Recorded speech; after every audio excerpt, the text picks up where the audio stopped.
Hello, beautiful people, and welcome to our home, the Digital Underground. On this wacky Wednesday, March 13th, 2024, and this wrestling show starts right now. What's good, everybody? Welcome to Wednesday Night Madness, everybody. It's going on that Michael Fletcher alongside Anthony Floyer and Michael Bullock. We got ourselves a loaded show here tonight. A little bit of a crossover as well tonight.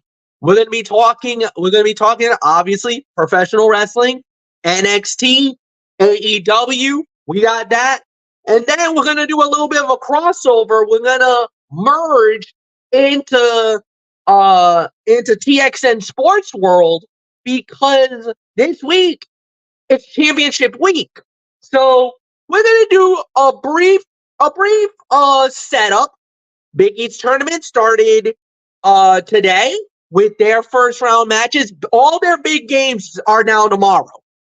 And the ACC's been having their matches, their opening round games started on yesterday.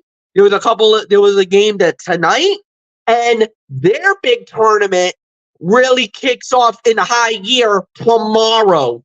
Uh, so we got one from the world's most famous arena, Madison Square Garden. We got one at the Verizon Center in Washington, D.C., down in our nation's capital. And there's a couple of other tournaments here and there. We're not going to, like we said, we're not going to go full detail about it because that'll make us run all night. But we're going to at least give you the major five or the major six. SEC, Big 10, Big 12, ACC, Big East, and we might even get a little bit. We might get into the A10, even though URI is already out. They got knocked out yesterday in their tournament. So we'll get into that later on tonight. That'll be your main event. So with that said, we're going to start out with NXT, and we started it off with a tag team fight as it was we had a tag team fight to start it out as it was OTM, Lucian Prince and Braco Nima. They went up against members of the LWO, Joaquin Wild and Cruz del Toro. When it was all said and done, LWO winning the match in 10 minutes and 46 seconds. Solid opener. Nice little tag team fight. Could have been better in certain areas. Absolutely. I'm not going to deny it. Could have been better in certain elements. But, for what it's worth, and for the time of only 10 minutes and 46 seconds, I'll give this about 2.5, 2.75 of a star. I thought they did pretty well. So nothing more to say. Anthony Florio, it is yours. MF, you conveniently forgot to mention that this. I don't know if you mentioned it, but I unless I was sidetracked because I'm watching the hoops, of course, Big East style. But this is the first of three, or I believe three qualifying matches, because what's going to happen here is we had this match here, and we're going to have two more such qualifying matches next week. The three winners of these matches are going to meet in a triple threat match on the April 2nd edition of NXT. And whoever wins that triple threat tag team match, that team will challenge Braun Breaker and Baron Corbin for the NXT Tag Team Championship at Stand and Deliver. So this was not just a regular match, MF. Oh, no, it was not. This was, in a sense, a high-stakes match. So, but anyways, I'll tell you what. LWO and OTM don't have obvious chemistry in the ring, but Joaquin Wild and Cruz del Toro worked hard to make this a solid opener. It was the right move to give them the win. While the trio is immensely talented, the tag team of LWO could barely buy a victory in the last year. LWO is unlikely to be the team to earn the shot at Baron Corbin and Braun Breaker. if I'm going to be honest with you, I think the Good Brothers, Doc Gallows and Carl Anderson, seem to have the inside track. However, a win could still help the team stay relevant, while Friday Night SmackDown focuses heavily on everyone involved in LWO versus Legado del Fantasma, except Joaquin Wilde and Cruz del Toro. OTM attacked LWO during their entrance to set up an advantage. Scripps attacked the faces multiple times behind the referee's back, and Breaker and Corbin taunted LWO from the stage after the finish. Solid 3.25 stars for this one, no question about it. And so Wilde and Del Toro advance, and next week there will be 2 more qualifying matches. I believe the Good Brothers. I know the Good Brothers are going to be squaring off against Hank Walker and Tank Ledger, and then from there, Axiom and Nathan Frazier. I believe they're squaring off against 2 members of the No Quarter Catch Crew. So it's going to be interesting to see how that all plays out. So 3 to 3.25 for me on this one. I'm leaning more towards 3.25. So Mr. NXT, Michael Bullock, front and center. How about it? I mean, high stakes here. Matches. And then in April 2nd on the Go Home NXT before Stand and Deliver, triple threat match. Winning team, whoever comes out of all of this, will get the shot at Bron Breakker and Baron Corbin for those NXT tag team titles at Stand and Deliver. Yeah, I mean, definitely high stakes here. So, the LWO move on to that triple threat match with a win here. So, I'll give it 3.25 here. I mean, yes, it could have been better in some areas, but I think the right team went over here. So, I mean, I do agree. I don't think Cruz and Del Toro will be the ones that get the shot. I think it should be the Good Brothers. So, well, you never know. We'll wait and see. So, 3.25. So let's move on, Fletch. All right, next up. Well, normally we don't necessarily go very in deep with a promo segment, but this one needs to be addressed. Roxanne Perez cuts a promo. Anthony Florio, the bad girl, is finally out of the cage, and by most of the reviews I got, a lot of people kind of liked the direction they're going with Roxanne Perez. Oh yes, most definitely. Roxanne Perez explained that she attacked Lyra Valkyria because the champion ignored her after she was screwed out of her title shot. The Prodigy demanded General Manager Ava award her the NXT Women's Championship. Before the General Manager could explain the plan for the title, Tatum Paxley jumped out of the crowd, and officials had to restrain her. This was a weirdly paced segment despite a strong promo from Roxanne Perez. She has always been held back because of her mic skills, but she sounds confident and sincere in her heel work.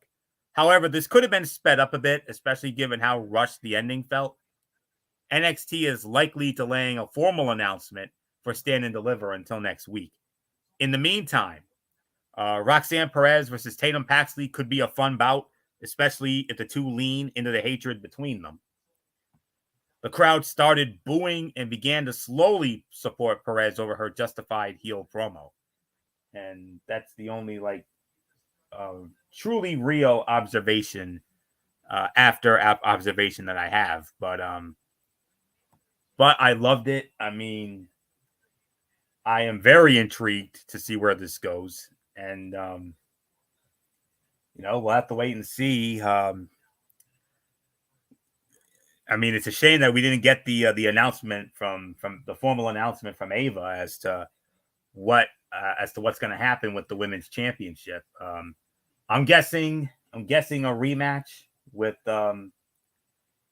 Valkyria and Perez, but Ava could throw us a curveball. You never know. So we're definitely going to have to keep an eye on that. But for right now, very good first heel promo from Roxanne Perez. So Not much more to say. Michael Bullock, I know this is a bit heartbreaking for you because I know how much you loved Roxanne Perez. I know how much you loved her innocence and, just an all around good girl. But oh no, she ain't that. She's not that like Brittany said, and oops, I did it again. She ain't that innocent anymore. Yeah, and she cut a real scathing promo, and she basically told the fans that she didn't need their support anymore.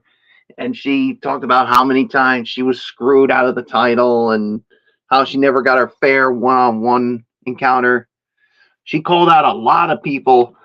And Fletch, there was one person that she called out, someone that you know very well that's on Monday Night Raw. Go ahead. Any guesses who that is? Go ahead. Say the name. I know who it is. Becky Lynch. And part of me is like, Roxanne, do you know what happens when you call out the man?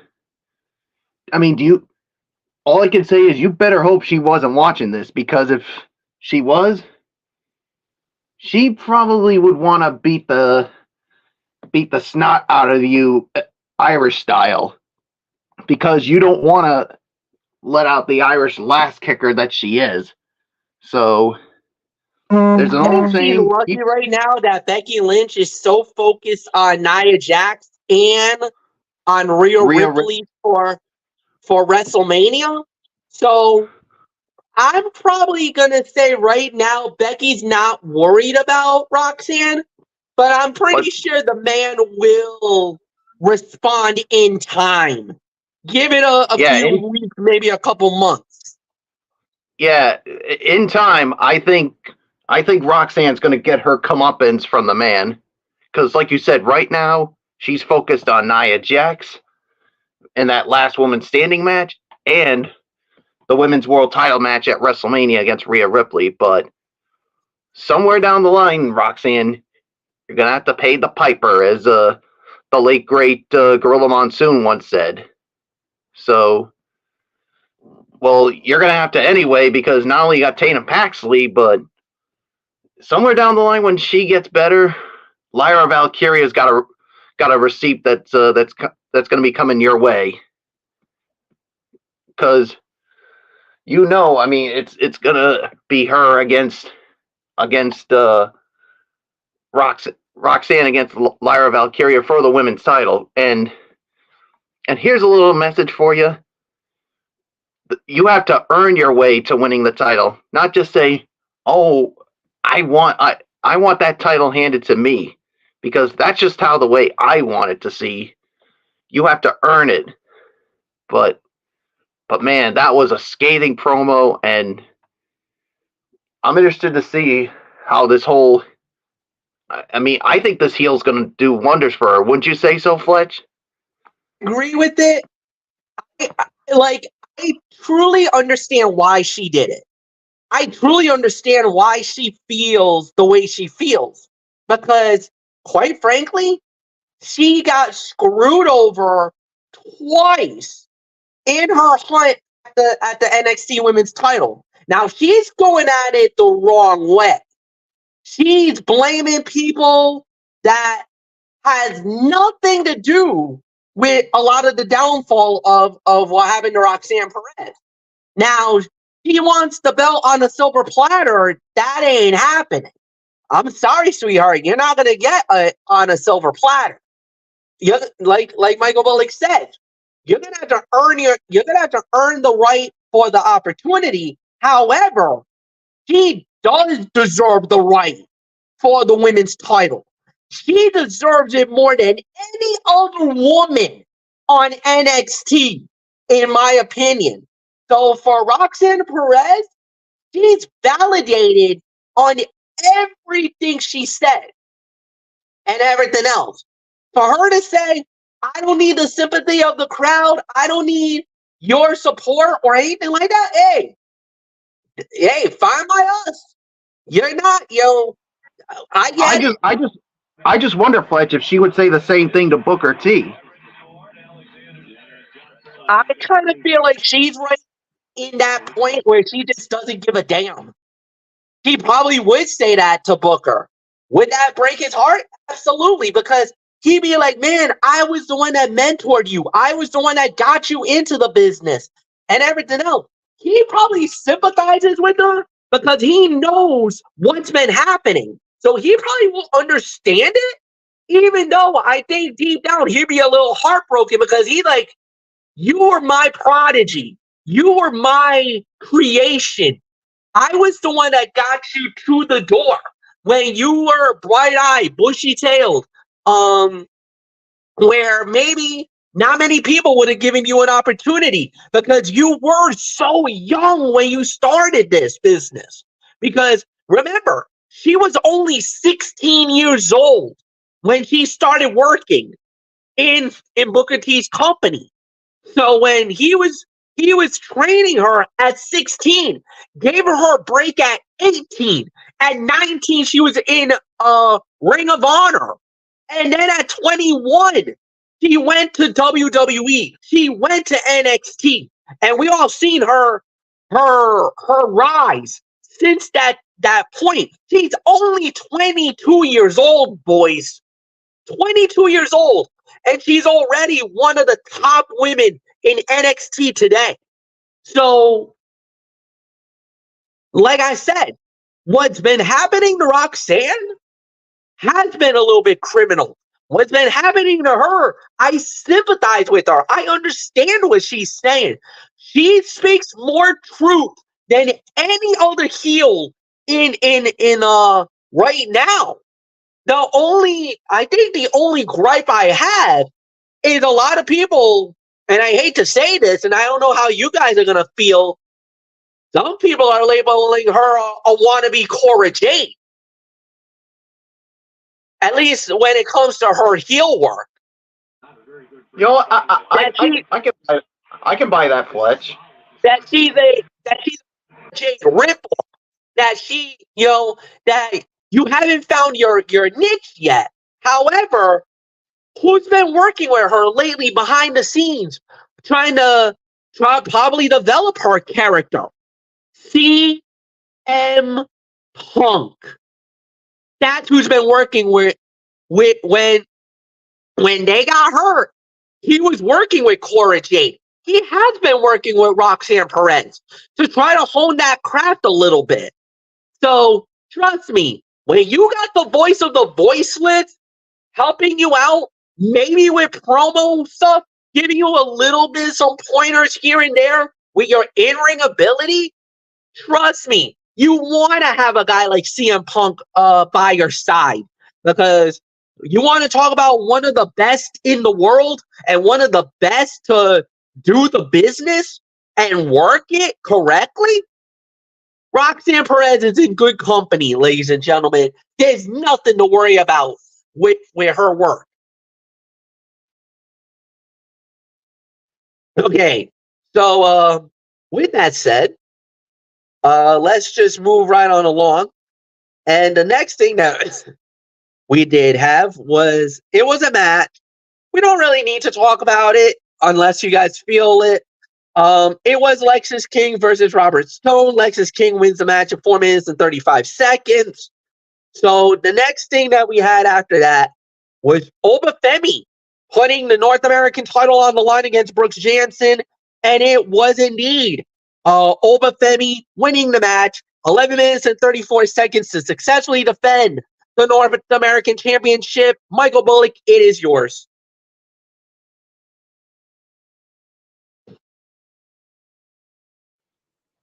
Yeah, I thought this was a solid match here. I'll give it about maybe another 3, maybe 3.25 here. I mean, look, I continue to be impressed with Obafemi every time I see him in the ring. He continues to really impress me as the champion. I mean, ever since winning that breakout tournament, I mean, he's really been high for me. So, yeah, I mean, and obviously he continues to be on a roll. So, yeah, so there's really nothing more to say. It is yours, Fletch. You know what this run reminds me of? And I'm really going to say this. Keith Lee when he was in NXT. Big, strong dude. Big, strong guy. Tall, has the look, has a feel. He's so light on his feet, very good in the ring, and he just gives me that vibe that this is gonna be, this is gonna be something special. Obafemi has already been a megastar on NXT, and I'm loving the body of work of this guy. Every time he performs, he's getting better and better in the ring. You give him more seasoning, you give him better competition, you give him those type of guys.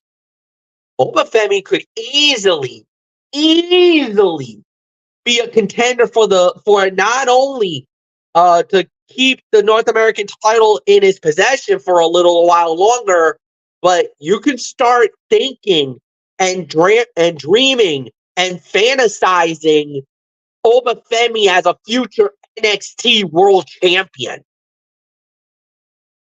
Anthony Florio, it is yours. That match was at least close to 3 stars. You said it was 11:34, was it? Yes, it was. Okay. 3 to 3.25 here. This was a solid extended squash. Brooks Jensen does not quite have the fiery babyface act down, so it was hard to get invested in his short-lived comebacks. But Obafemi's pure power is constantly impressive. This was a rare time on NXT television when the match should have been shorter than it was. Jensen never had a chance. But he has set up a more likely potential champion for a stand and deliver.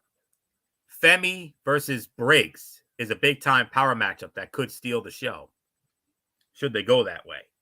However, Dijak has also teased challenging Femi, so the plan could also be a triple threat. Either way, the contest is certain to be hard-hitting and memorable. Earlier in the day, Jensen and Femi got into it in the parking lot until Briggs protected Jensen. Before the match, Dijak introduced himself to Femi. Josh Briggs wanted this match backstage until he decided to head out. Well, he watched this match backstage, rather, until he decided to head out to ringside. And after a near fall off a spinning power slam, Brooks Jensen was out of gas, and Obafemi threw around his opponent to taunt Josh Briggs. Another 3 to 3.25 star match, so not much more to say. And MF, we move on to a women's match with some interesting stakes, to say the very least. Yeah, so it was Fallon Henley. No, actually, it wasn't Fallon Henley. Let me see. Who was it here? Oh no, it was. I thought the original partner was Oh, that tag team match is listed next? Yeah. I thought it was the match with Gigi Dolan and Ariana Grace. Oh, yeah. Well, all right. So basically, if it was Gigi Dolan and Ariana Grace, so if Gigi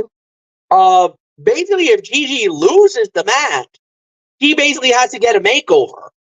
That would make her a proper lady, obviously under the tutelage of Ariana Grace. So when it was all said and done, yes, it was.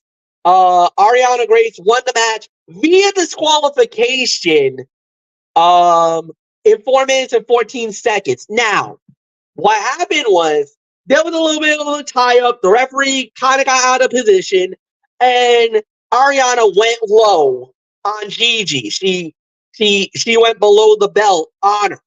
So, you know what? You did that to me. What good's for the goose is good for the gander. Gigi went low. One problem. The ref saw Gigi do it. They call for the bell, and the match is thrown out in favor of Ariana Grace. And, all right. I cannot wait to see how this makeover looks. Maybe this might be something good. I don't know. Because now we're going to see a more demure, classy look on Gigi that might do wonders for her. Even though I don't mind the redhead, I don't mind the rocker chick, I think that's been her niche. That's been her look. That's been everything she does. I cannot wait to see what they're going to do with Gigi Dolan. That's going to be interesting to watch.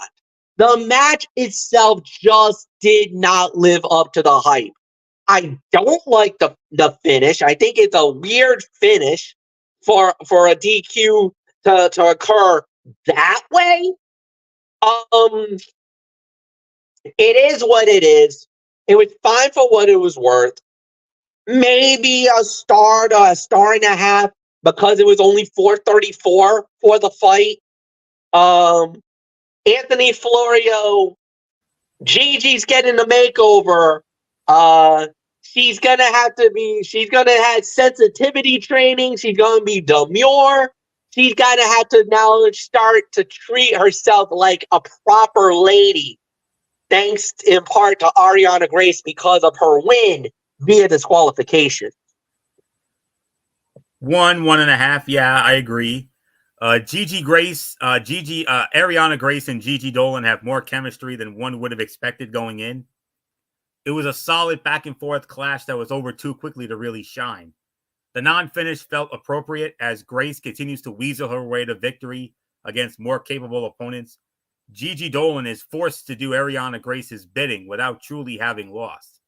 This sets up a fun dynamic for a few weeks that might get Gigi Dolan back on track in NXT, while also showing Ariana Grace's comedic timing all the more. Ariana Grace repeatedly begged off in the corner after Dolan went near her face with a strike, and that's really the only real observation after. But it was a 2-star match, but I'm bumping it down to 1.5 because of the DQ finish. But nothing more to say except Michael Bullock. I mean, oh boy, Gigi Dolan's going to have to act like a lady now. Oh boy, that ought to be interesting. Yeah, excuse me. I don't know how that's going to work. I mean, because we all know Gigi Dolan's character. So I know she's going to have to, but I think it's kind of hard for me to see her acting like a lady. So we'll see how it all plays out. But yeah, 1.5. So nothing more to say. Let's move on, Fletch. All right. So next up that we did have. Now this was the tag team fight that we were alluding to. I actually thought that the original partner was Kalani Jordan, but no, it's not. I stand corrected, as it was Izzy Dane and Kiana James. They went up against Fallon Henley and Thea Hale, and it was Kiana and Izzy winning the match in 5 minutes and 35 seconds. And Anthony Florio, it is yours. Backstory here, MF. Kalani Jordan was found laid out right before the match. So Kalani Jordan was scheduled to be Thea Hale's partner, but she was taken out. So anyways, Fallon Henley. I wonder who was responsible for that. Now, normally I would say maybe Kiana James and Izzy Dane, something tells me this might have been JC Jane and Jasmine. Yes, I agree with that. Because they're gonna because Kalani is probably gonna start and say, it was Kiana and her partner that did it, but I don't think it was. This time around, I think Kiana might be innocent here. And I think they're going to single out that, because of the fact that you tried to be the partner for Thea, you had to be taken out. Yeah, we'll have to wait and see what happens. But 2.25, 2.5. Like I said, Kalani Jordan was found laid out right before the bout. Fallon Henley arrived to help Thea Hale. However, a poorly timed help from JC Jane cost the Faces the match, setting up Thea Hale to take the deal breaker for the loss. Afterward, Hale declared the old Thea was back and done with the drama with JC Jane and Jasmine Nix. This was a solid tag team match showcasing the growing depth of NXT's women's tag team division while also developing multiple stories. Fallon Henley and Thea Hale work well together, and the latter especially stood out in her varied hot tag sequence. Kiana James and Izzy Dame have found their tag team chemistry with unique double team offense. Kalani Jordan has even more of a bone to pick with both heels. Fallon Henley backed up Thea Hale and encouraged her to finally break away from JC Jane. This was one of NXT's tightest booked segments in a while, especially for the women. Earlier in the day, Thea Hale and Kalani Jordan agreed to tag. JC Jane and Jasmine Nix arrived late, which motivated Thea Hale for a hot tag. With the way NXT has been establishing women's tag teams recently, I reckon it may be time to do the women's Dusty Classic again. So, something to think about there. But I'm going to give it 2.5 for the effort here. So, not much more to say except Michael Bullock, the old Thea Hale, is back. She's done with JC Jane and Jasmine Nix, and because of this, you got that screaming banshee. You're gonna have that screaming little banshee to deal with again. Oh boy, business is about Good to luck pick with up. that, Bullock. Business is about Hey, to pick you up. know what? You know what? I'm happy to have the old Thea Hale back, because the Thea Hale that was under JC Jane, I mean, it had some moments, but it really didn't do me that well. But yeah, once Thea Hale saw through JC Jane, she was like, you know what? The old Thea Hale is back. I'm done with what you and Jasmine have done here. So yeah, 2.5 for me. So it is yours, Fletch. All right, yeah. I agree with that. I'll say about 2.5. So yeah, I'll give you the guys that.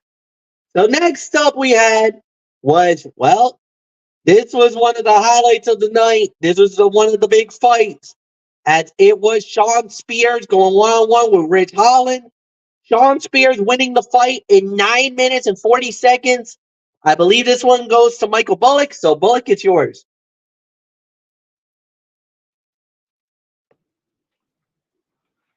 Yeah, I mean, who won the match here? Shawn Spears. Yeah, I'll give this about 3. I'll give it even 3 for the effort here. I mean, yeah, obviously you want to push Shawn Spears since coming back to NXT, and a win over Ridge Holland definitely makes good wonders for him. So yeah, so a nice win here for Shawn Spears. So it is yours, Fletch. Ever since Shawn Spears came back to NXT, I was very optimistic about how they were going to create his character, what are they going to do with them, and how are they going to, influence, at first I was like, maybe he goes back to the Ty Dillinger. No, they decided that they're going to do a hybrid of Shawn Spears, basically something similar to the chairman from AEW. They brought that gimmick in, and so far, so good. I've liked what I've seen from Shawn Spears. I liked the matchup here. This was a pretty good fight. 9:40. I wish the match was a little longer. That's the only criticism I have. But for what it was worth, 2.5 stars. I thought it was a solid matchup, fine work, and I really liked how they played this out. So for me, the right man won, and Anthony Floyd, I give it to you.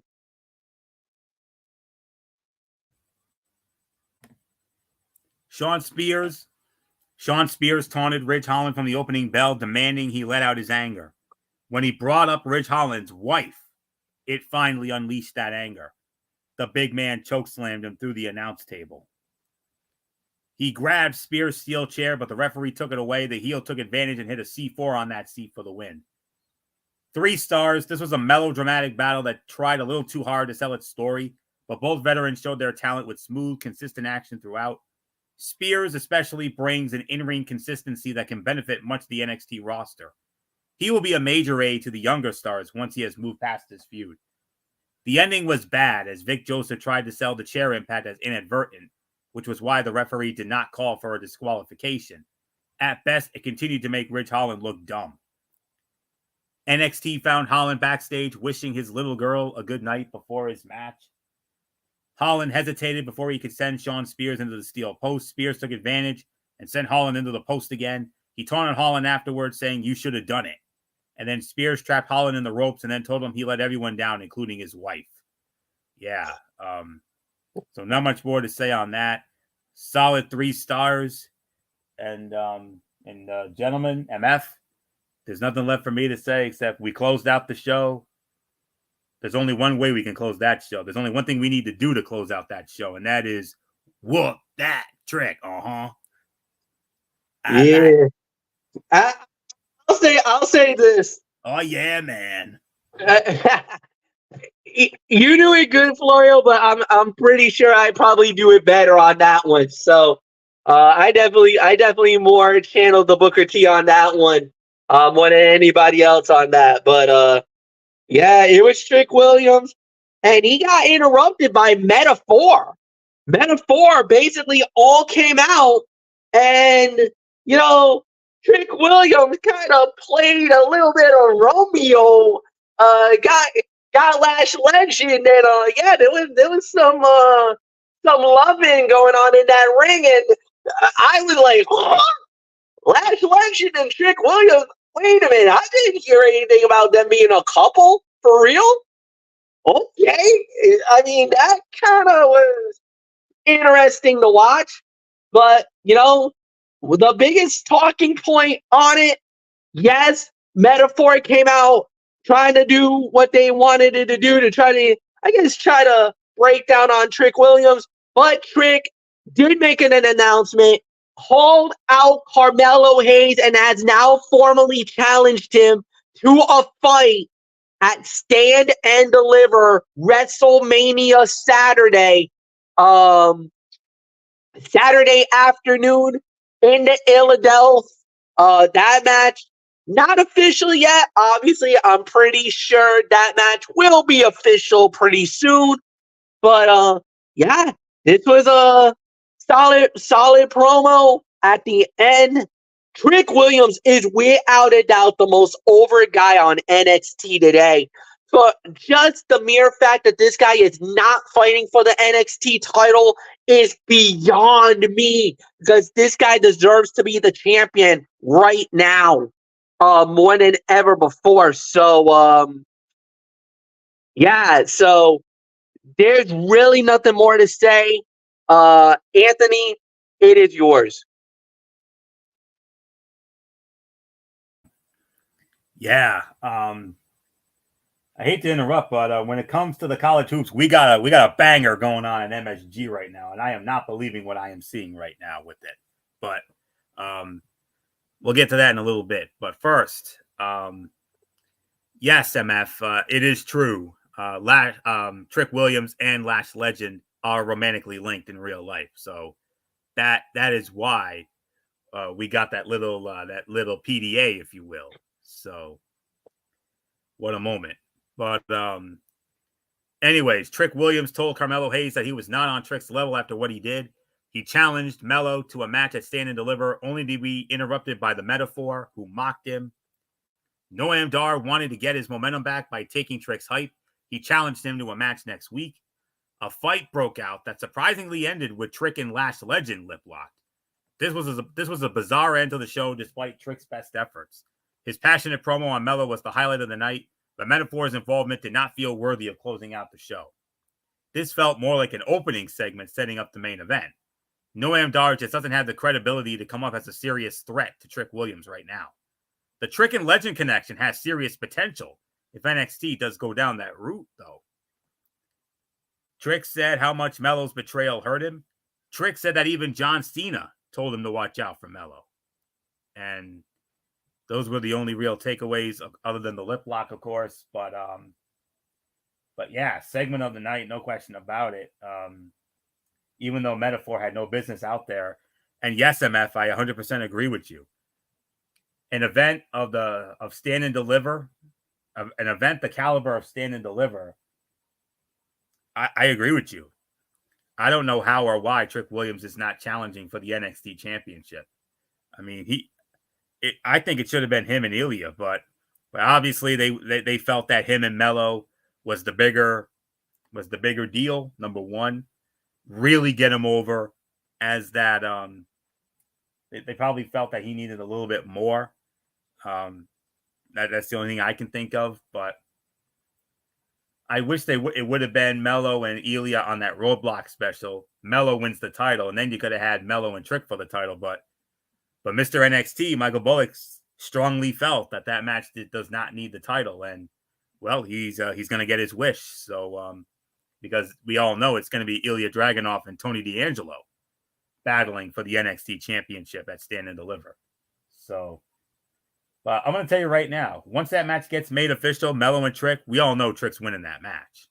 And then the earliest possible time I could see Trick possibly winning the title, maybe the next NXT special after that, Battleground, Memorial Day weekend. Or if they want to extend it, or if they want to drag it out a little bit longer, the Heat Wave in Toronto, Money in the Bank weekend. So just something to think about there, guys. A lot of things to think about, but nonetheless, segment of the night for me. So, Michael Bullock,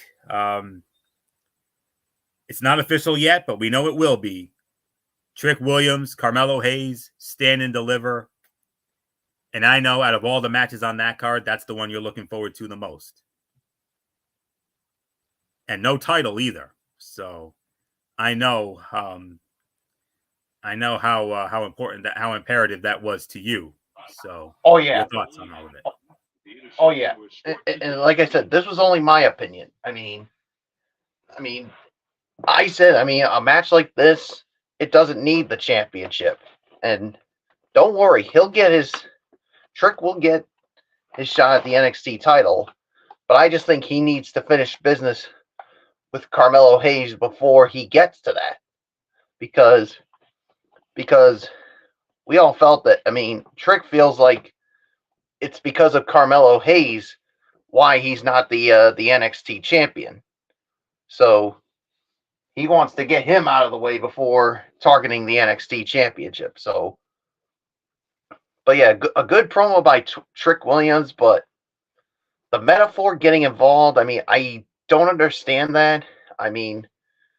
But yeah, the romantic thing with the Trick and Lash Legend, I'm interested to see where this goes, because now the question is, where does her allegiance go to? Trick Williams or the metaphor? She's got some major decisions to think of. So it is yours, Fletch, as we go into overall thoughts. Yeah, like we said, there's going to be a lot to talk about, especially within the next, little bit here. So, Anthony Floyer, you lead off on the overall review. 6.5. NXT delivered a night of fine action and passionate yet awkwardly paced promos. All in all, this was a show that could have been much better from a production standpoint. Trick Williams and Roxanne Perez cut career-defining promos, but one went too short and the other too long before awkward interruptions. Sean Spears versus Rich Holland and LWO versus OTM were a pair of fine bouts, but hardly up to the billing of opener and closer for NXT. The best part of this show was a mix of solid wrestling and storytelling, as Thea Hale found her spark again while tagging with Fallon Henley. However, this will put her back in the title picture alongside Henley. NXT needs to step up on this road to Stand and Deliver. There is no more time for filler episodes and setting up the biggest show of the Gold Brand's year. 6.5. And Michael Bullock, like I just said, there is no more. You should know this better than anybody. There is no more time for filler episodes like last night in setting up the biggest show of your year. Wouldn't you agree?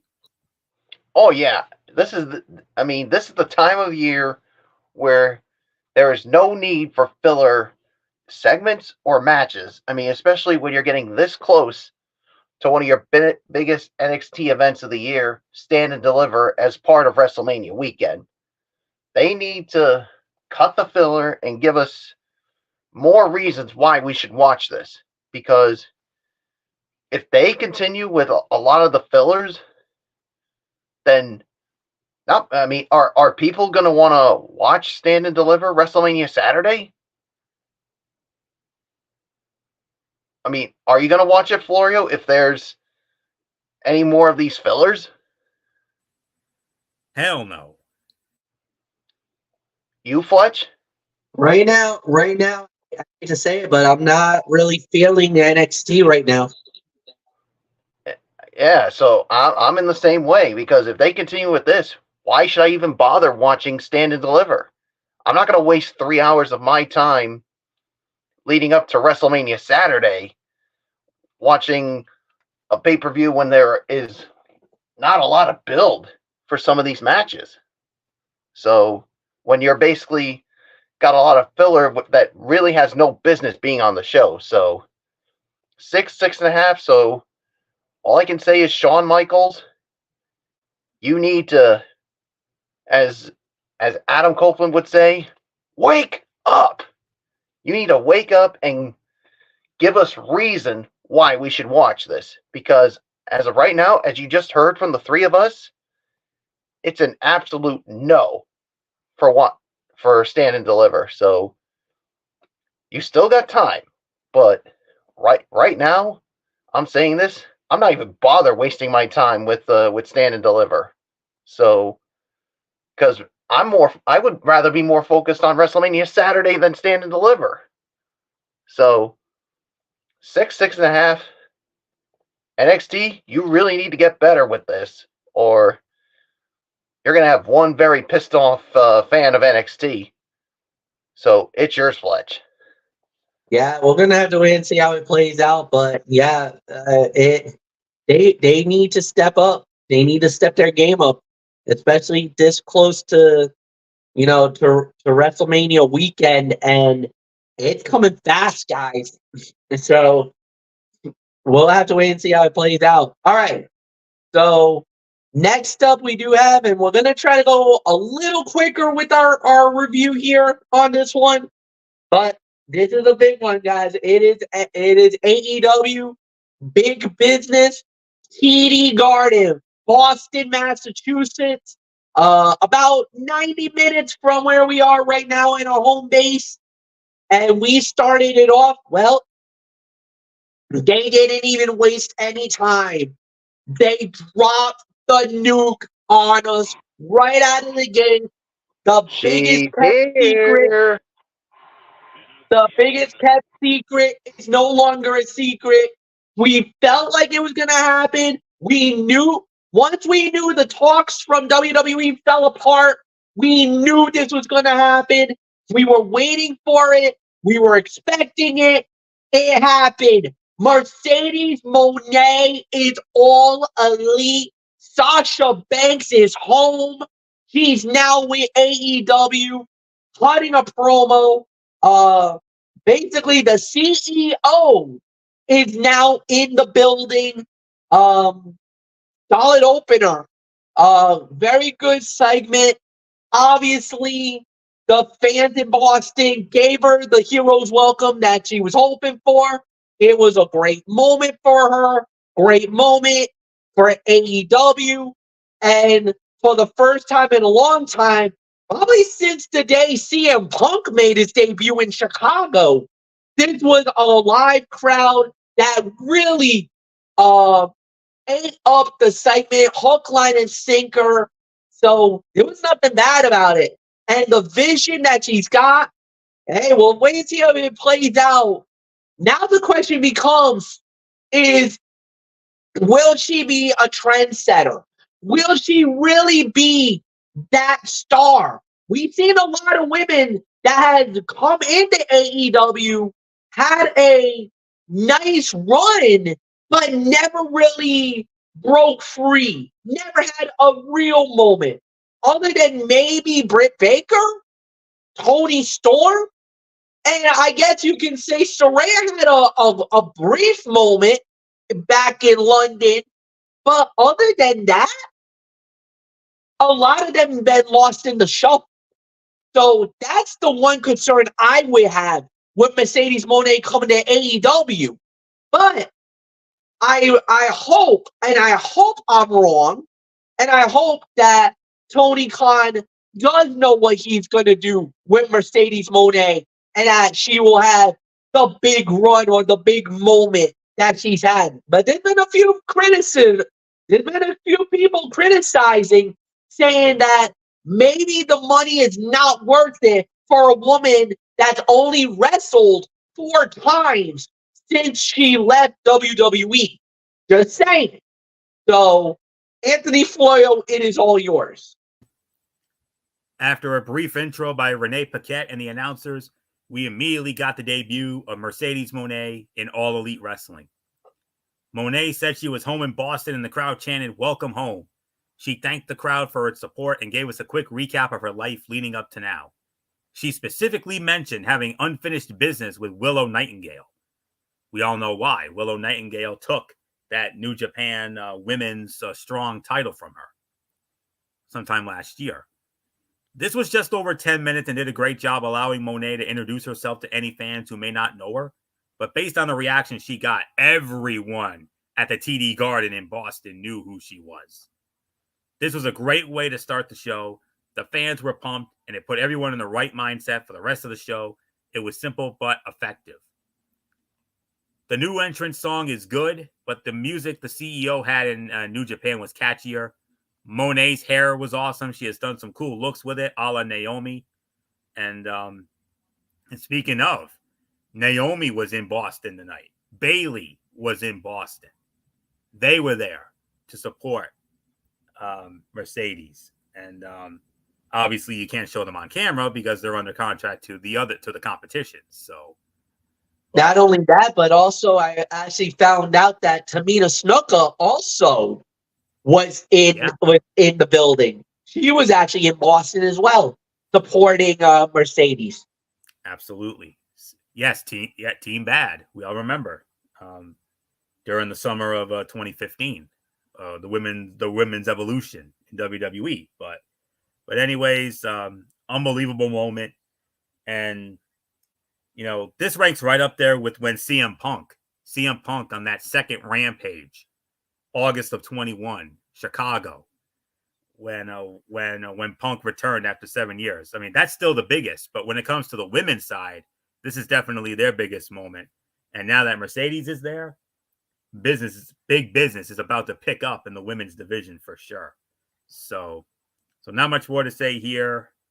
Great segment, great moment. So not much more to say. Michael Bullock, you said it. She's here. Big business is about to pick up in that women's division now that Mercedes Moné, alias Sasha Banks, is now the CEO, if you will. Yeah, and the moment we heard that the show was going to be in Boston, I knew that this is where Mercedes Moné was going to make her All Elite Wrestling debut, and that's what we got here. And a great promo by her, obviously introducing herself to the crowd giving her the welcome home. And yeah, she said she's got unfinished business with Willow Nightingale. You guys just mentioned that. So, but I'm also interested to see what else they have for her in AEW. So, yeah, and like you said, Tony Khan's got to be really careful because, like you said, Fletch, she's only had 4 matches since leaving the WWE. So, we're going to have to wait and see how this all plays out. But a great moment here. So, there's really nothing more to say. So, let's move on, Fletch. With that said, we do indeed move on. So the first official match of the night, and they give us a big one. The AEW World Title on the line right out of the gate, ladies and gentlemen. We get is Samoa Joe versus Wardlow. Samoa Joe winning the match in 11 minutes to successfully defend the AEW World Championship. Anthony Floyo, it is yours. The champion remains the champion. But not only that, but let's just say at the end, Swerve Strickland had some unfinished business with the champ. Indeed. 11 minutes, you say? Yep. Even? Okay. 3 1/4. This was a fun bout, but it wasn't everything we know these two can do together. It was a good first chapter in a story that I don't think is over yet. It's so easy to forget how agile Wardlow is due to his size, and the same can often be said about Joe also. Wardlow really loves Jeff Hardy. He uses the Swanton and the Whisper in the Wind semi-regularly. And somebody in AEW is teaching people how to sell better. Wardlow's fake knee injury looked real for a moment. So 3 1/4 stars, and yes, Swerve wants that title, and who knows? Maybe it could be setting up for Swerve and Joe one-on-one, maybe at the Dynasty pay-per-view next month. And if that happens, I believe then Swerve will get his crowning moment. So, but we'll see what happens. So, they could do it then, or they could drag it out to Double or Nothing. I don't know. We'll see. But for right now, 3 1/4 stars for this. No doubt about the outcome. I knew Joe. I think we all knew Joe was going over here. So, so not much more to say here. Michael Bullock, 3 1/4 stars for the match. Swerve still wants the title, but most importantly, Samoa Joe put Wardlow away the only way he could. Our favorite way. You know how he did it. The Coquita Clutch. And that's how he did it. So, yeah, 3 1/4 stars here. And yeah, a good effort here by both men, especially Wardlow. But you knew the champ was going to go over. So, yeah, so yes, the Undisputed Kingdom did get some of the gold, but they did not get the big one here. So, and yeah, and I think, like you said, Swerve Strickland's not done with him, and I think we're gonna get Swerve Strickland and Samoa Joe one-on-one, and I think it's gonna be a Dynasty, or like you said, they could drag it out, and we get it at Double or Nothing. So, but either way they go, I think this is where Swerve Strickland's going to have his crowning moment, because we've said this before so many times. Nobody deserves that world title more than Swerve Strickland, because he has worked hard, not only in professional wrestling, but whether it's WWE or right now in AEW. I mean, for him to get this moment to fight for the world title, and for him to win it, I think it would be a crowning moment for him. So we'll see if they actually do it. So nothing more to say. Fletch, it is yours. Yes, no doubt about it. This was a fine match. So it was what it needed it to be. Served its purpose, at least in my eyes. It served its purpose. So yeah. And there's really nothing more to add here, so we move on. This is about a 3-star bout, and the next thing that we did have, guys, was, well, here it is, guys. 6-man tag team fight. It was the Elite, the new version of the Elite, the Young Bucks and Kazuchika Okada. They went up against Eddie Kingston, Pac, and Inventa El Zero Miedo. The Elite winning the match in 12 minutes and 40 seconds. Michael Bullock, it is all yours. Yeah, I'll give this about maybe 3 1/4, 3.5. I mean, a good first showing for Okada in AEW as a member of AEW. So, yeah, obviously the new Elite getting one over on Kingston, Pac, and Penta. So who knows what's next? Maybe Eddie Kingston still ain't done with them. So, or better that not just Kingston, but maybe Pac and Penta aren't done with them. So we'll see where it goes from here. So there's really nothing more for me to say. It's yours, Fletch.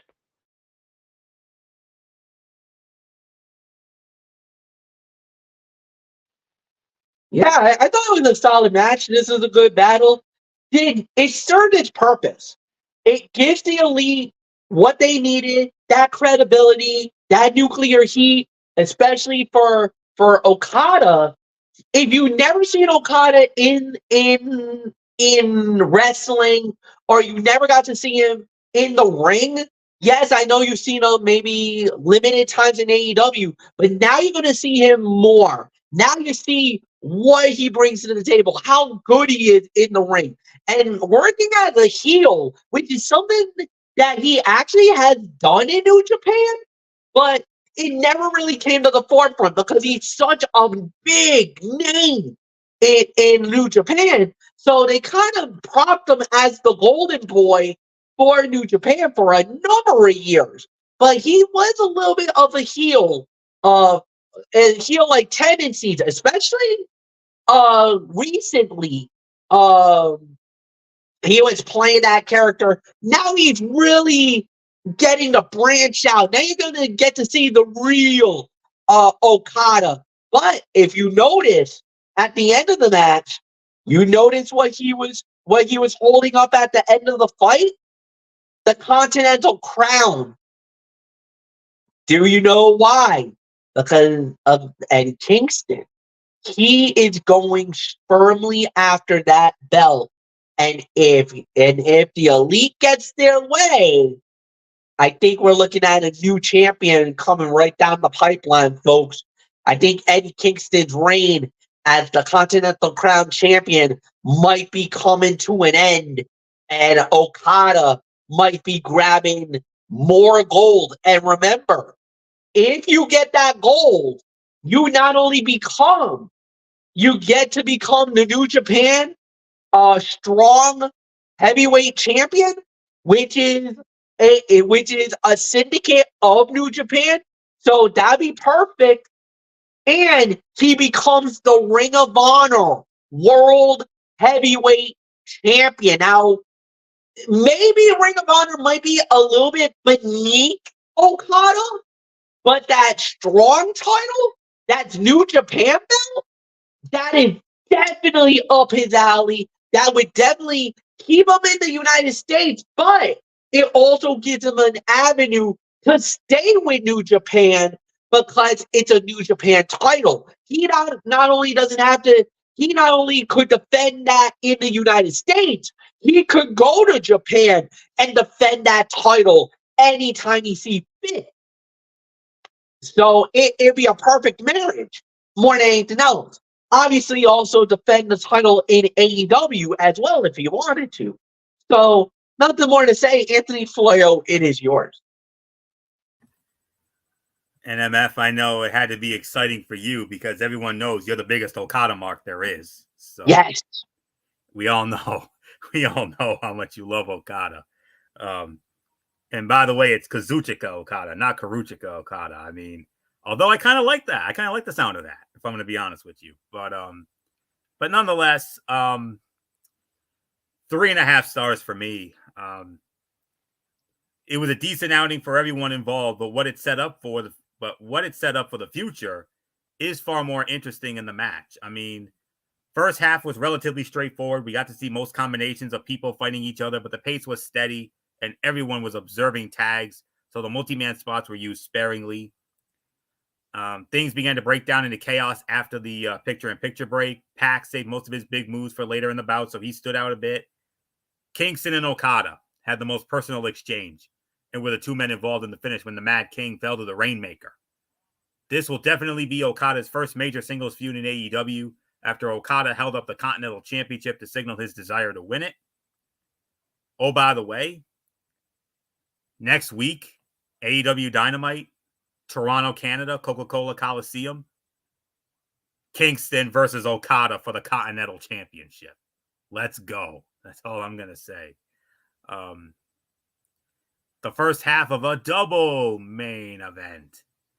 We all know we're also going to be getting Adam Copeland and Christian Cage I Quit match for the TNT Championship on top of that.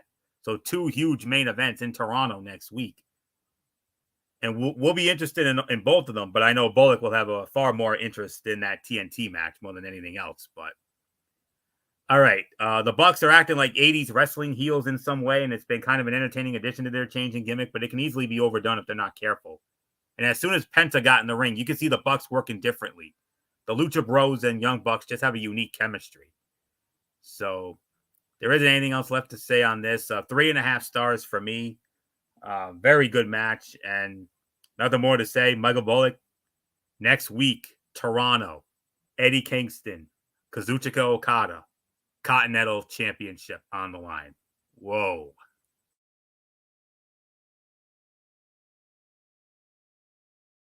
All right. And with that said, we do indeed move on. Yep, no, you got me. I'm still here. Bullock? Next up we had was Did Bullock give his thought?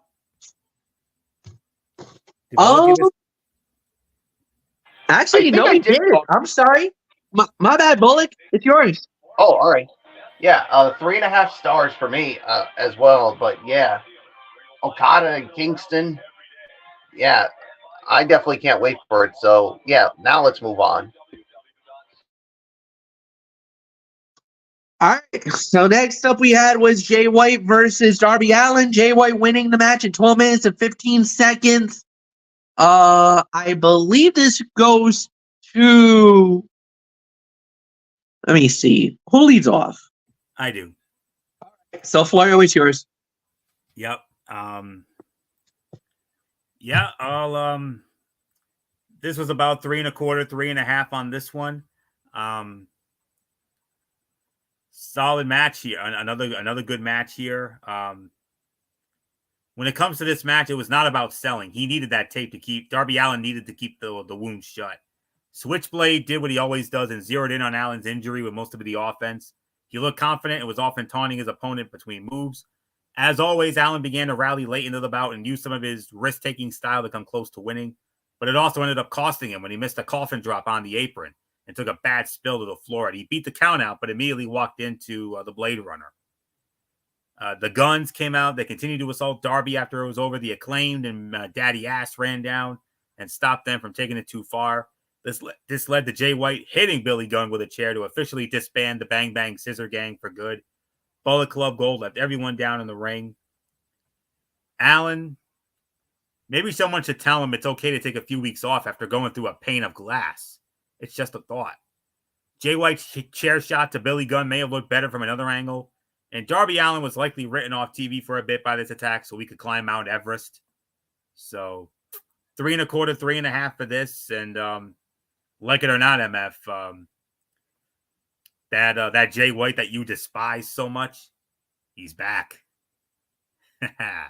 Oh boy, am I gonna have some fun with that? I'm gonna have a lot of fun with you on that one. Oh boy, man! 3.25, 3.5. Michael Bullock, the old Jay White is back. Yeah, and let's just say good old MF is not happy about it. But so yeah, 3.25, 3.5 for me on this one. I mean, this was a good match here, but yeah, Jay White definitely goes over here and tries to take it even further, but it wasn't until he officially disbanded the group with a chair shot to Billy Gunn. So yeah, so Bullet Club Gold is back on their own, back as heels. So yeah, and the Acclaimed and Billy Gunn are they're gonna want a piece of them. So there's really nothing more for me to say, Fletch. Unfortunately for you, the old Jay White is back, and I think there's no need to repeat. I mean, your hatred for Jay White, it is just so up there. And I'm sure as soon as you saw what he did to Billy Gunn, it's like, you stupid son of a bitch. Yeah, I did not get into it. I think a lot of people would have thought, but it is what it is. He said he did what he did.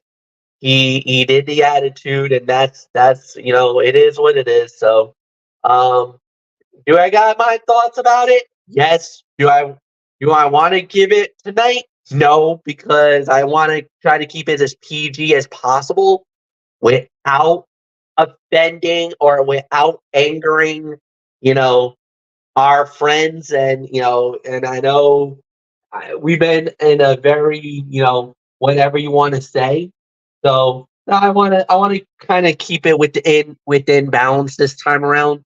So it was fine for what it was worth. I mean, I get why he did what he did, and it does serve the purpose. It gives the heat um on the guys. It gives the heat on the guns. It gives heat on Jay White. So, did anybody think that partnership was going to last much longer? Most likely not. But it is what it is. And the thing is that they needed to do something like that because it looks like at some point this little so-called marriage was going to come to an end. So we'll see how it plays out. So next up we had was a tag team fight. It was Chris Jericho and Hook against the Gates of Agony, and it was Jericho and Hook winning the match in 8 minutes and 45 seconds. Michael Bullock, it's yours.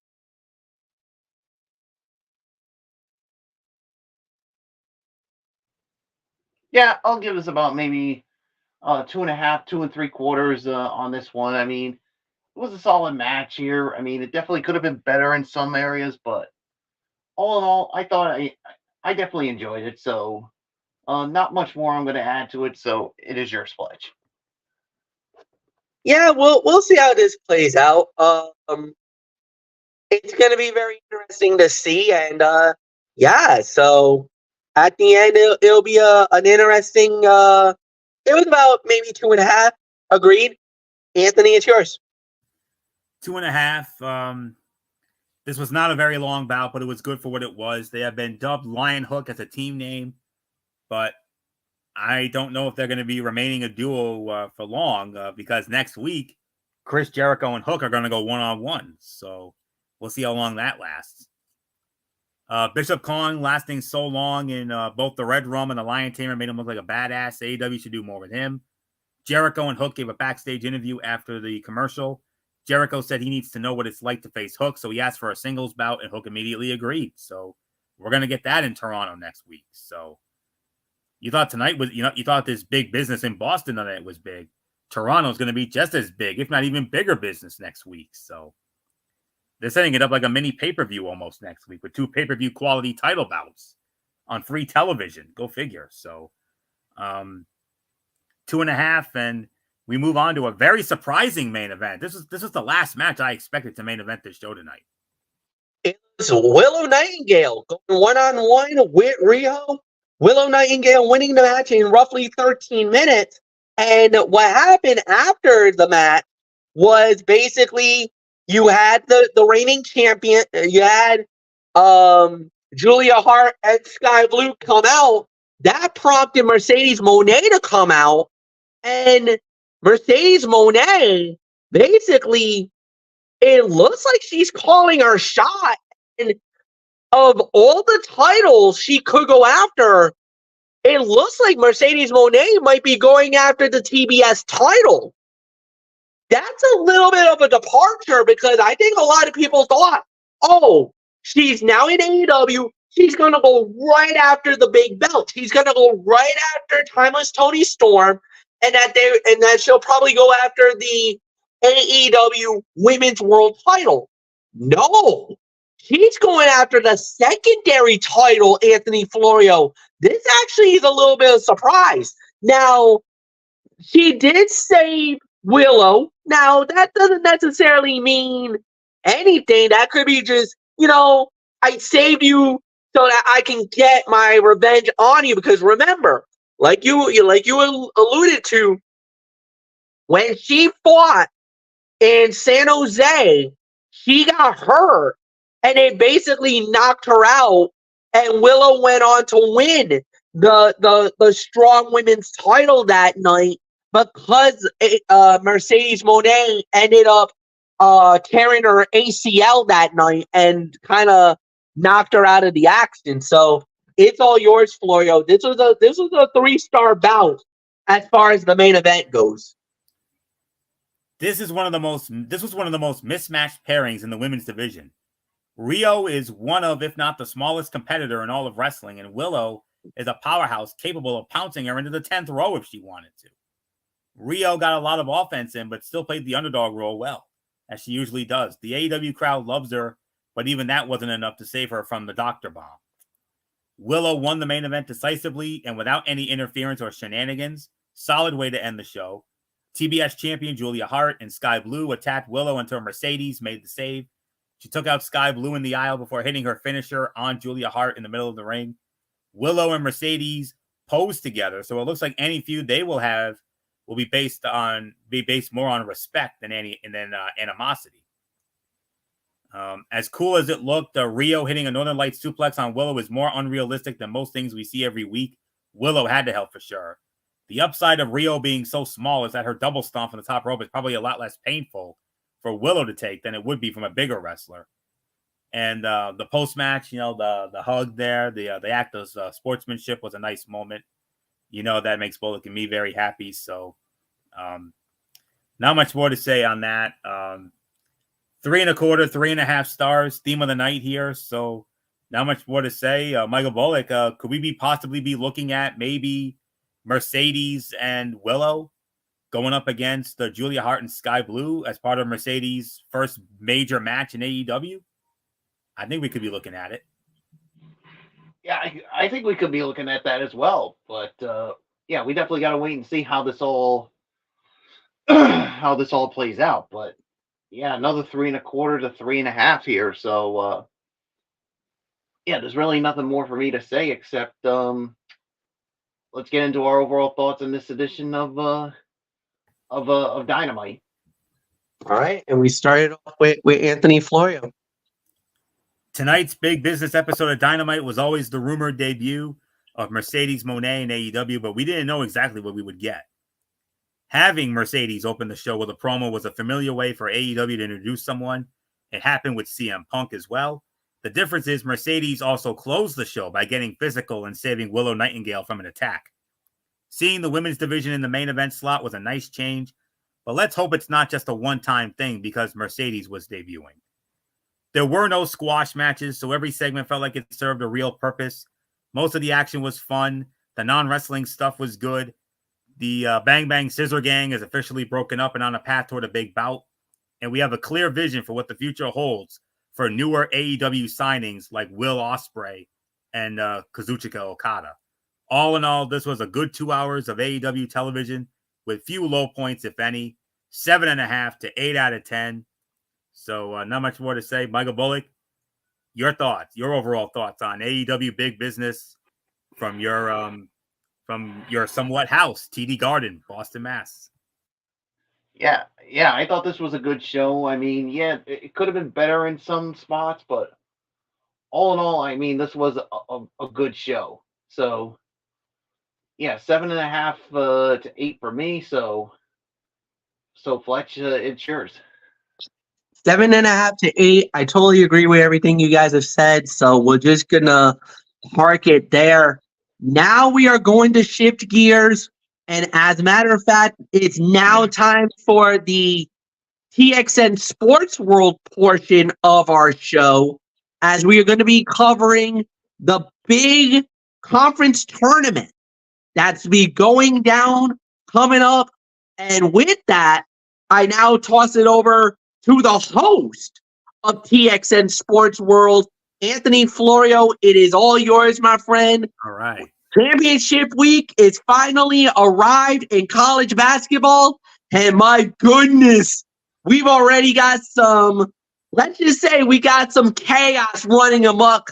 If you haven't noticed, we just saw a major upset just go down in the Big 12 just a short time ago, but I'll let you bring that to the forefront. It is all yours, my friend. All right. Thank you very much indeed, Girl MF, Michael Fletcher. And yes, here we go. Big 12 tournament. MF just alluded to it. Major upset. But then again, not really much of an upset because Kansas was without two of their star players. So it definitely it put Kansas, behind the 8 ball here. So yes, indeed, MF nailed it as Cincinnati has just pulled off the upset indeed. But there are other conferences that we need to get into. And we started off with, well, since it's my turn here, we'll start it off with, the conference that Michael Bullock and I are, this is where Bullock and I come in because this is our conference here, the Big East. And we nearly had we almost witnessed the biggest upset in the history of the Big East tournament.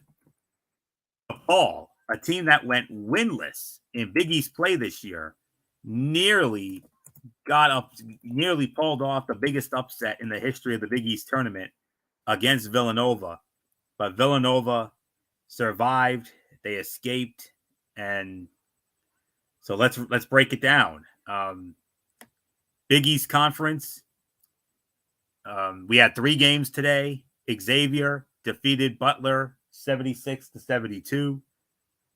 Xavier, the 9 seed, Butler, the 8 seed. 7 seed, Providence, defeating number 10 seed, Georgetown, 74-56. 6 seed, Villanova, defeating 11 seed, DePaul, 58-57. I got to give it up for DePaul, man. I mean, they went winless in conference play. They took Nova to the limit and then some. So with that, let's set up the schedule. Tomorrow, FS1, number 1 seed, the defending national champion UConn Huskies, off a Big East Conference record 18 wins this year, will square off against the number 9 seed Xavier. The number 4 seed Seton Hall will square off against the number 5 seed St. John's. Providence, with their 3rd win over their former coach Ed Cooley in Georgetown, they're the 7th seed, and they advance to a showdown with the number 2 seed Creighton tomorrow night. And Villanova, after they escape DePaul, will square off against number 3 seed Marquette. The UConn Xavier game will be at high noon tomorrow. Seton Hall, St. John's around 2:30 or so. Those are the afternoon games. And then in prime time, Creighton against Providence, 7 o'clock. And around 9:30 or so will be the Marquette and Villanova game. All 4 games will be on Fox Sports 1, FS1. Semifinal games, Friday night. First game will be at 5:30, and that game is going to be on Fox as a little precursor to Friday Night SmackDown from the FedEx Forum in Memphis, Tennessee. And then the second game if you want to see the second game, head on over to FS1. Championship game, 6:30 Saturday night on Fox, and that's where you'll see myself and that's where myself and Michael Bullock, we cover the Big East, and this is our conference, and off to a great start in that regard. So with that, we move on to MF's conference, that, of course, being the ACC. It actually started yesterday. And oh, by the way, Big East tournament, of course, yet again, for the 42nd consecutive year from the world's most famous arena, Madison Square Garden, New York City, the world's most famous arena. ACC tournament from the Capital. It's no longer the Verizon Center, MF. It's now known as the Capital One Arena in Washington, D.C., the home of the Capitals and the Wizards. And the games actually started yesterday. Playing games, if you will. Number 12 seed Notre Dame went up against the number 13 seed Georgia Tech, and Notre Dame won 84-80. Number 10 seed NC State defeating number 15 seed Louisville 94-85. And number 11 seed Boston College defeating Miami 81-65. Today, number 9 seed Florida State upsetting number 8 seed Virginia Tech 86-76. Number 5 seed Wake Forest defeating number 12 Notre Dame 72-59. Number 10 NC State defeating number 7 Syracuse 83-65. And number 11 Boston College does it again. They defeated number 6 Clemson 76-55. So tomorrow, high noon over on ESPN, it'll be the number 1 seed, the North Carolina Tar Heels, against the number 9 seed Florida State Seminoles. Around 2:30 or so on ESPN2, it'll be the number 4 seed Pittsburgh Panthers against the number 5 seed Wake Forest Demon Deacons. 7 o'clock ESPN, number 2 seed Duke Blue Devils against the number 10 seed NC State Wolfpack. And then in the nightcap, it'll be the number 3 seed Virginia Cavaliers against the number 11 Boston College Eagles. Semifinals Friday night around 7 and 9:30, either on ESPN or ESPN2. Championship game Saturday night, 8:30, ESPN, and it will follow our coverage of the Big East. Big East game will go first, and then we'll send it over to MF and his crew for the ACC tournament. So so there's the story on that. As MF mentioned, we had the Big 12, and yet again from the T-Mobile Center in Kansas City, Missouri, or as some would say, Kansas City, Missouri, and we had playing games yesterday. Number 12 seed UCF over number 13 seed Oklahoma State, 77-62. Number 11 Cincinnati over number 14 West Virginia, 90-85. Today, number 8 seed TCU defeating number 9 Oklahoma, 77-70. Now we have some new additions into the Big 12 conference. BYU and they finished the 5 seed, went up against 12 seed UCF, another new addition. BYU winning 87-73. Our first upset, number 10 Kansas State defeating number 7 Texas, 78-74. And of course, the big one here tonight, number 11 Cincinnati holiday hamming number 6 seed Kansas, 72-52. But like I said, Kansas were without 2 of their star players, so that's a major reason why Cincinnati pulled this upset.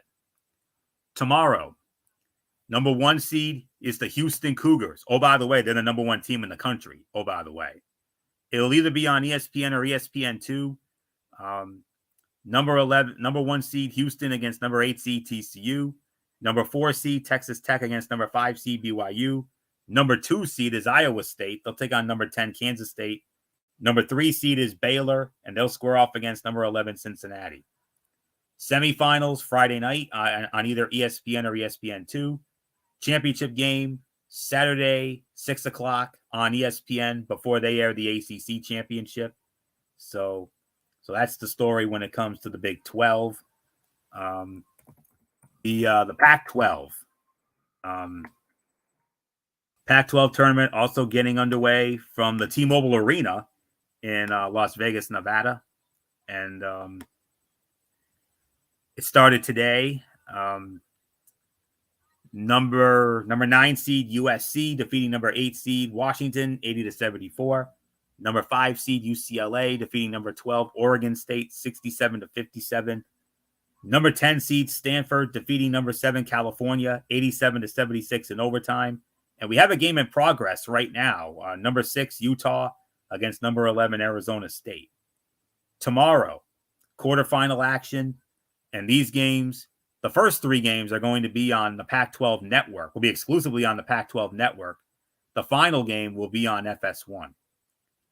Number 1 seed is Arizona. They'll meet number 9 USC. Number 4 Oregon against number 5 UCLA. Number 2 is Washington State. They'll take on number 10 Stanford. And the Utah-Arizona State winner will meet the number 3 seed Colorado tomorrow. Semifinals on Friday.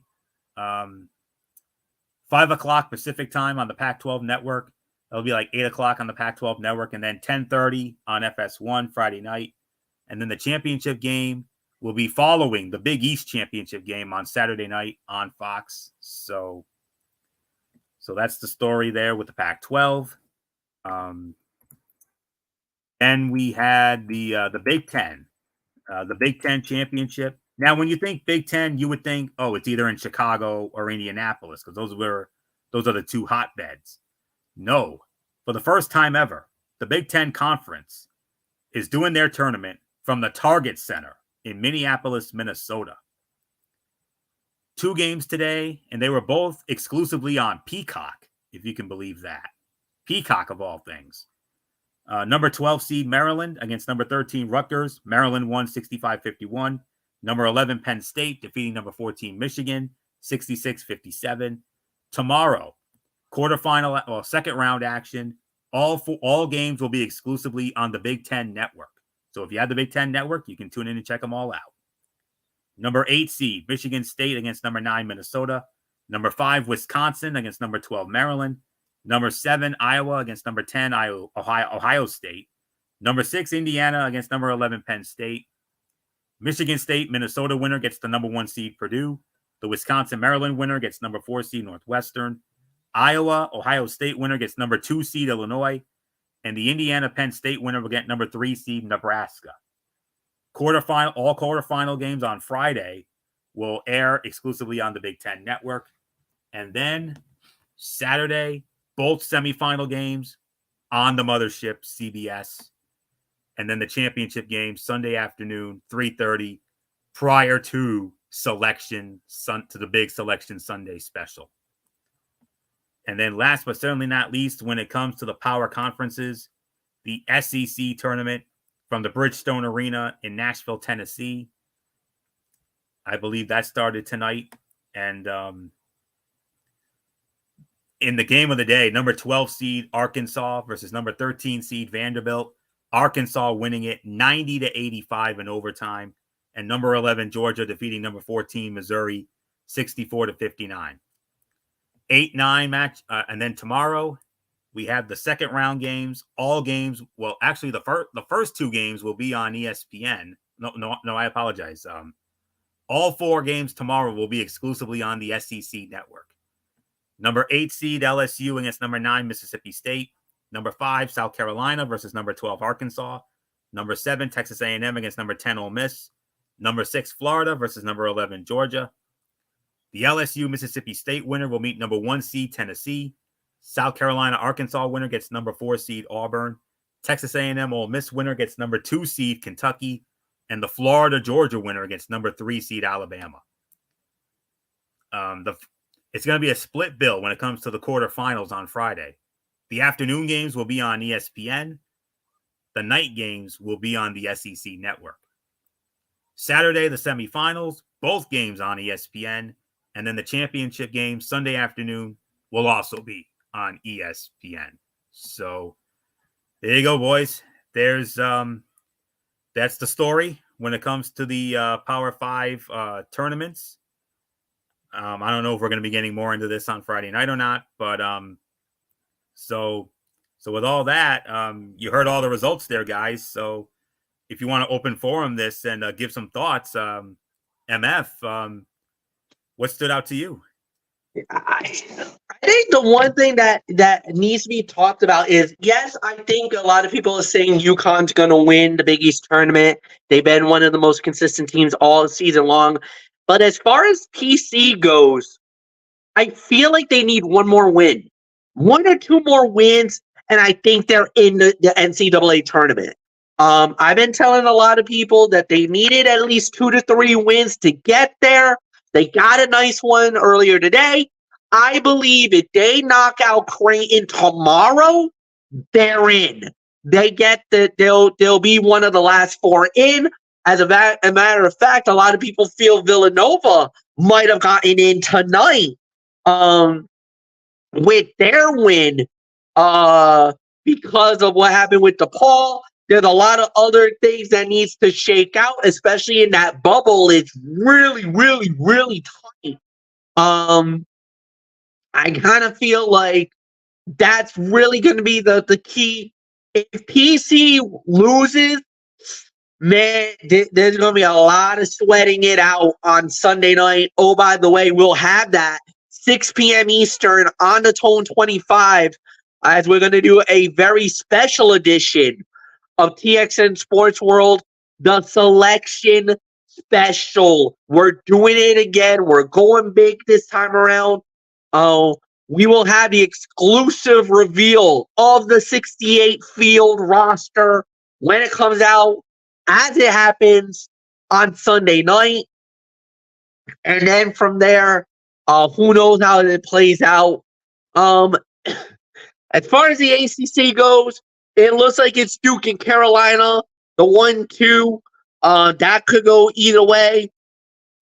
Big 12 stunner with Kansas out. Like you said, there was a couple of key injuries there. So that we'll have to wait and see how it plays out.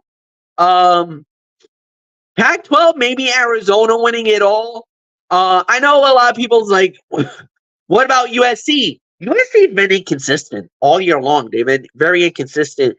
Arizona, maybe the team to watch on that one. SEC, Man, I don't know. Maybe Kentucky. I don't know. That they're normally the traditional blue bloods, and Big Ten is wide open, but I think it's Purdue. Purdue got Zach Evie. He's been, I think, maybe National Player of the Year this year. So I think Purdue should win the Big Ten on that. And then yeah, so nothing more to say. Bullock, if you got a quick thought, it's yours.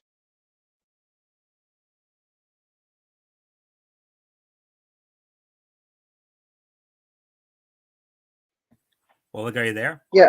I got a quick thought. I mean, like you said, when it comes to the Big Ten, obviously this is Purdue's I think Purdue's definitely going to come out of it. I mean, they've just been so good all season long, and I just don't see how they lose this.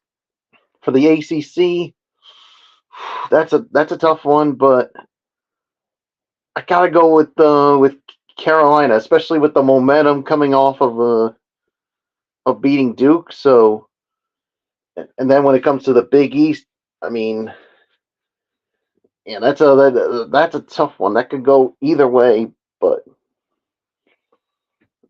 yeah, I mean, so many things to keep an eye on throughout the tournament here, and yeah, I'm just so excited about this. So there's really nothing more to say except let's wrap up this long night, Fletch.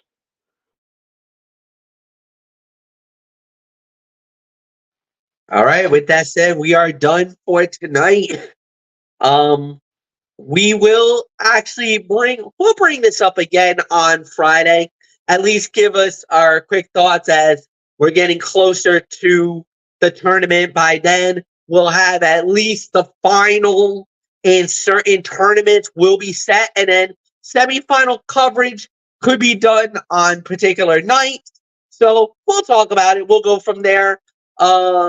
Obviously, we'll have SmackDown Live, and then we'll set ourselves up for what could be a big weekend. Obviously, Sunday will be the selection special, and then Monday we do it all over again with Ridiculously Raw, hosted by Anthony Florio. So that's what we got coming up.